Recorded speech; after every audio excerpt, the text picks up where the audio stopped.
लोकसभेच्या निवडणुकीमध्ये शिवसेना पक्षप्रमुख माननीय उद्धवजी बाळासाहेब ठाकरे साहेबांनी माझी स्टार प्रचारक म्हणून नेमणूक केलेली आहे।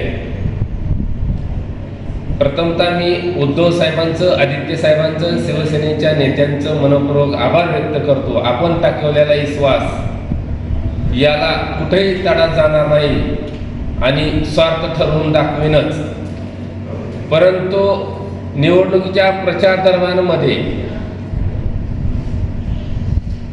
स्टार प्रचारक ज्या पद्धतीने माझी निवड करण्यात आलेली आहे, भाजपचं नासकं राजकारण या महाराष्ट्राच्या मातीत गाडण्यासाठी, महाराष्ट्रातून तडीपार करण्यासाठी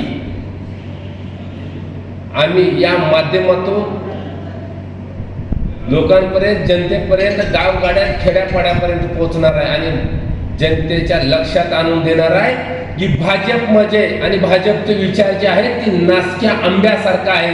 ताबडतोब या महाराष्ट्रातून त्यांना काढून फेकलं पाहिजे ही भूमिका घेऊन त्यांचे विचार, गद्दारीचे विचार, धोकेबाज विचार, भाजपाने महाराष्ट्राचं वाटोळं कसं केलेलं आहे ही जनतेसमोर आम्ही मांडणार आहे।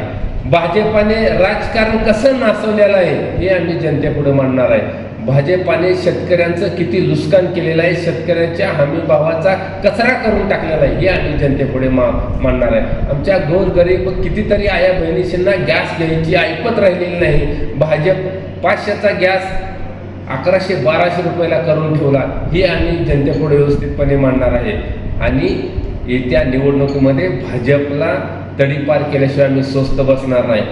राहिला प्रश्न भाजपवाल्यांनी आणि काही गद्दारांनी भाडोतरी माणसं, त्या नितेश राणे असतील, नारायण राणे असतील, अनेक कुणी असतील, अशी जी काय पिसाळलेली भुकणारी कुत्री ठेवलीत त्यांचं तोंड आम्ही कायमस्वरूपी या प्रचाराच्या माध्यमातून बंद केल्याशिवाय, फोडल्याशिवाय, तोडल्याशिवाय आम्ही स्वस्त बसणार नाही।